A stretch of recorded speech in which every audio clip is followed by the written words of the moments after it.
Hey guys, praise the Lord. आपका स्वागत है एक नए वीडियो में। आज मैं आपके लिए लेकर आई हूँ एक 1 ईयर बाइबल रीडिंग कैलेंडर। अगर आप अपनी बाइबल को रोज़ नहीं पढ़ पाते हैं और आप कभी भी अपनी बाइबल कंप्लीट नहीं कर पाए हैं तो ये वीडियो आपके लिए है। इसमें ओल्ड टेस्टामेंट और न्यू टेस्टामेंट के सभी चैप्टर्स को इस तरह से लिया गया है कि आप 1 ईयर में अपनी पूरी बाइबल कंप्लीट कर पाएंगे। ये ऑडियो फॉर्मेट है, इसके साथ आप अपनी बाइबल को ओपन करके रीड कर सकते हैं। डे 1 से लेकर डे 365 तक के सभी चैप्टर्स मैं आपके लिए लेकर आई हूँ। डे 365 पर आप अपनी पूरी बाइबल कंप्लीट कर पाएंगे, इसलिए आप इसके द्वारा आशीषित हों। और अगर आपको ये वीडियो पसंद आती है तो आप अपने फैमिली और फ्रेंड्स से शेयर करें, और अगर आप चाहें तो आप सब्सक्राइब, लाइक और कमेंट भी कर सकते हैं। So praise the Lord, shalom to everyone. Let's get started. Day 86, chapter number 19, शिमोन के गोत्र को दिया गया भाग। दूसरी चिट्ठी शिमोन के नाम पर अर्थात शिमोनियों के कुलों के अनुसार उनके गोत्र के नाम पर निकली और उनका भाग यहूदियों के बीच में ठहरा।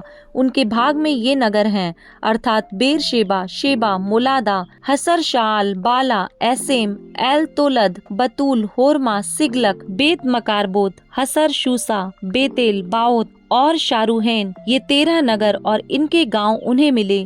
फिर ऐन, रिम्मोन, ऐतेर और आशान, ये 4 नगर गांवों समेत, और बाल तेबेर जो दक्षिण देश का रामा भी कहलाता है, वहां तक इन नगरों के चारों ओर के सब गांव भी उन्हें मिले। शिमोनियों के गोत्र का भाग उनके कुलों के अनुसार यही ठहरा। शिमोनियों का भाग तो यहूदियों के अंश में से दिया गया, क्योंकि यहूदियों का भाग उनके लिए बहुत था, इस कारण शिमोनियों का भाग उन्हीं के भाग के बीच ठहरा। जबूलून के गोत्र को दिया गया भाग। तीसरी चिट्ठी जबूलूनियों के कुलों के अनुसार उनके नाम पर निकली और उनके भाग की सीमा सारीद तक पहुंची और उनकी सीमा पश्चिम की ओर मरला को चढ़कर दब्बेशेत को पहुंची और योकनाम के सामने के नाले तक पहुंच गई। फिर सारीद से वह सूर्योदय की ओर मुड़कर किस्लोत्ताबोर की सीमा तक पहुंची और वहां से बढ़ते बढ़ते दाबरत में निकली और यापी की ओर जा निकली। वहां से वह पूर्व की ओर आगे बढ़कर गेथेपेर और इत्कासीन को गई और उस रिम्मोन में निकली जो नेया तक फैला हुआ है। वहां से वह सीमा उसके उत्तर की ओर से मुड़कर हन्नातोन तक पहुंची और यिप्तहेल की तराई में जा निकली। कत्तात, नहलाल, शिब्रोन, यिदला और बैतलहम, ये 12 नगर उनके गांव समेत उसी भाग के ठहरे। जबूलूनियों का भाग उनके कुलों के अनुसार यही ठहरा और उसमें अपने अपने गांव समेत यही नगर हैं। इस्साकार के गोत्र को दिया गया भाग। चौथी चिट्ठी इस्साकारियों के कुलों के अनुसार उनके नाम पर निकली और उनकी सीमा यिज्रेल, कुसुल्लोत, शुनेम, हपारैम, शियोन, अनाहरत, रब्बीत, किशियोन, एबेस, रेमेत, एन गन्नीम, एन हद्दा और बेत पसेस तक पहुंची। फिर वह सीमा ताबोर, शहसूमा और बेत शेमेत तक पहुंची और उनकी सीमा यर्दन नदी पर जा निकली। इस प्रकार उनको 16 नगर अपने अपने गांव समेत मिले। कुलों के अनुसार इस्साकारियों के गोत्र का भाग नगरों और गांवों समेत यही ठहरा। आशेर के गोत्र को दिया गया भाग। 5वीं चिट्ठी आशेरियों के गोत्र के कुलों के अनुसार उनके नाम पर निकली। उनकी सीमा में हेलकत, हैली, बेतेन, अक्षाप, अल्लाम मेलेक, अमाद और मिशाल थे और वह पश्चिम की ओर कारमेल तक और शीहोर लिप्तान तक पहुंची। फिर वह सूर्योदय की ओर मुड़कर बेतदागोन को गई और जबूलून के भाग तक और यिप्तहेल की तराई से उत्तर की ओर होकर बेतेमेक और नियेल तक पहुंची और उत्तर की ओर जाकर काबुल पर निकली और वह एब्रोन, रहोब, हम्मोन और काना से होकर बड़े सीदोन को पहुंची। वहां से वह सीमा मुड़कर रामा से होते हुए सोर नामक गढ़ वाले नगर तक चली गई। फिर सीमा होसा की ओर मुड़कर और अकजीब के पास के देश में होकर समुद्र पर निकली। उम्मा, अपेक और रहोब भी उनके भाग में ठहरे। इस प्रकार 22 नगर अपने अपने गांवों समेत उसको मिले। कुलों के अनुसार आशेरियों के गोत्र का भाग नगरों और गांवों समेत यही ठहरा। नप्ताली के गोत्र को दिया गया भाग। 6वीं चिट्ठी नप्तालियों के कुलों के अनुसार उनके नाम पर निकली और उनकी सीमा हेलेप से और सान्नीम के बांज वृक्ष से अदामीनेकेब और यबनेल से होकर और लक्कूम को जाकर यर्दन पर निकली। वहां से वह सीमा पश्चिम की ओर मुड़कर अजनोत्ताबोर को गई और वहां से हुक्कोक को गई और दक्षिण और जबूलून के भाग तक और पश्चिम की ओर आशेर के भाग तक और सूर्योदय की ओर यहूदा के भाग के पास की यर्दन नदी पर पहुंची। और उनके गढ़ वाले नगर ये हैं अर्थात सिद्दीम, सेर, हम्मत, रक्कत, किन्नेरेत, अदामा, रामा, हासोर, केदेश, एद्रई, एनहासोर, यिरोन, मिगदलेल, होरेम, बेतनाथ और बेत शेमेश, ये 19 नगर गांवों समेत उसको मिले। कुलों के अनुसार नप्तालियों के गोत्र का भाग नगरों और उनके गांवों समेत यही ठहरा। दान के गोत्र को दिया गया भाग। 7वीं चिट्ठी कुलों के अनुसार दानियों के गोत्र के नाम पर निकली और उनके भाग की सीमा में सोरा, एश्ताओल, ईर शेमेश, शाल्बबीन, अय्यालोन, यितला, एलोन, तिम्ना, एक्रोन, एलतके, गिब्तोन, बालात, यहूद, बने बराक, गत्रिम्मोन, मेकरोन और रकोन ठहरे। और यापो के सामने की सीमा भी उनकी थी और दानियों का भाग इससे अधिक हो गया, अर्थात दानी लेमेश पर चढ़कर उससे लड़े और उसे लेकर तलवार से मार डाला और उसको अपने अधिकार में करके उसमें बस गए और अपने मूल पुरुष के नाम पर लेमेश का नाम दान रखा। कुलों के अनुसार दानियों के गोत्र का भाग नगरों और गांवों समेत यही ठहरा। यहोशू को भी भूभाग मिलना।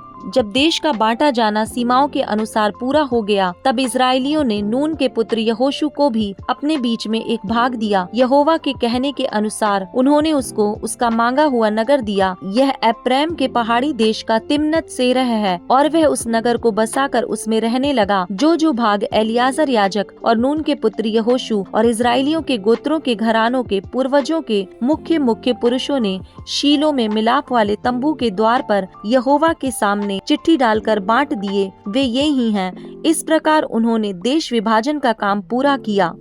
चैप्टर नंबर 20, शरण नगरों का ठहराया जाना। फिर यहोवा ने यहोशू से कहा, इजराइलियों से यह कह, मैंने मूसा के द्वारा तुमसे शरण नगरों की जो चर्चा की थी उसके अनुसार उनको ठहरा लो, जिससे जो कोई भूल से बिना जाने किसी को मार डाले वह उनमें से किसी में भाग जाए। इसलिए वे नगर खून के पलटा लेने वाले से बचने के लिए तुम्हारे शरण स्थान ठहरे। वह उन नगरों में से किसी को भाग जाए और उस नगर के फाटक में से खड़ा होकर उसके पुरनियों को अपना मुकदमा कह सुनाए और वे उसको अपने नगर में अपने पास टिका लें और उसे कोई स्थान दें जिसमें वह उनके साथ रहे। और यदि खून का पलटा लेने वाला उसका पीछा करे तो वे यह जानकर कि उसने अपने पड़ोसी को बिना जाने और पहले उससे बिना बैर रखे मारा, उस खूनी को उसके हाथ में ना दें।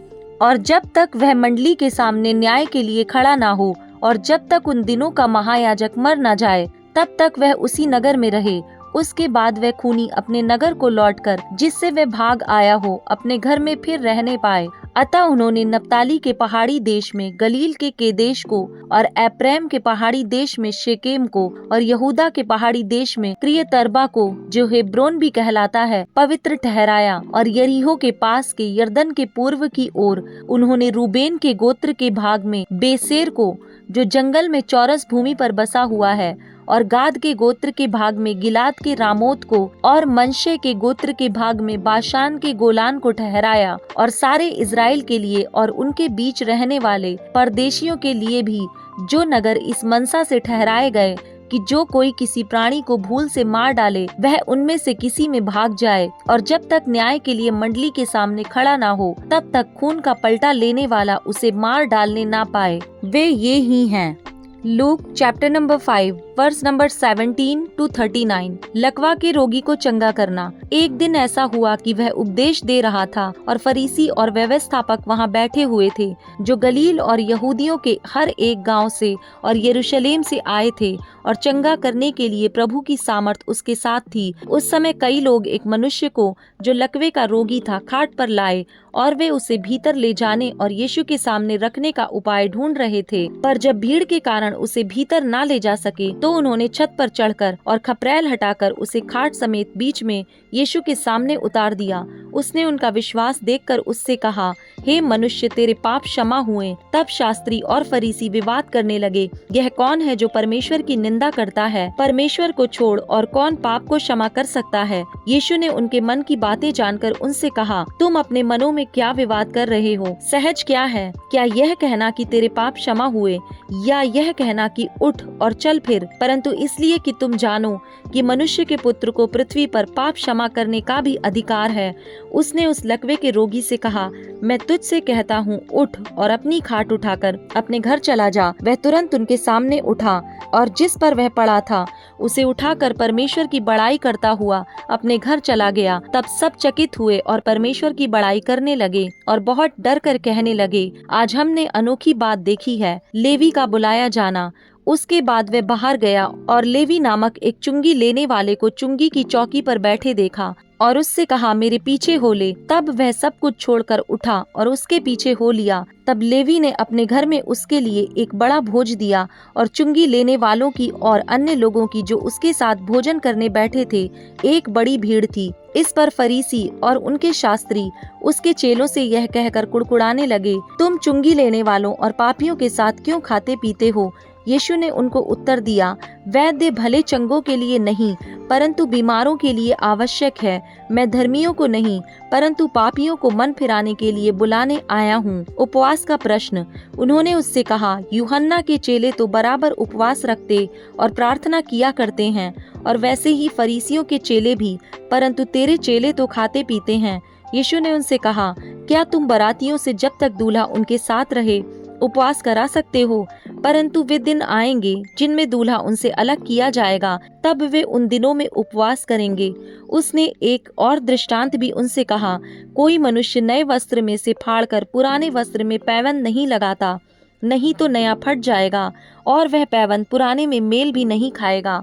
और कोई नया दाखरस पुरानी मशकों में नहीं भरता, नहीं तो नया दाखरस मशकों को फाड़कर बह जाएगा और मशकें भी नष्ट हो जाएंगी, परंतु नया दाखरस नई मशकों में भरना चाहिए। कोई मनुष्य पुराना दाखरस पीकर नया नहीं चाहता, क्योंकि वह कहता है कि पुराना ही अच्छा है।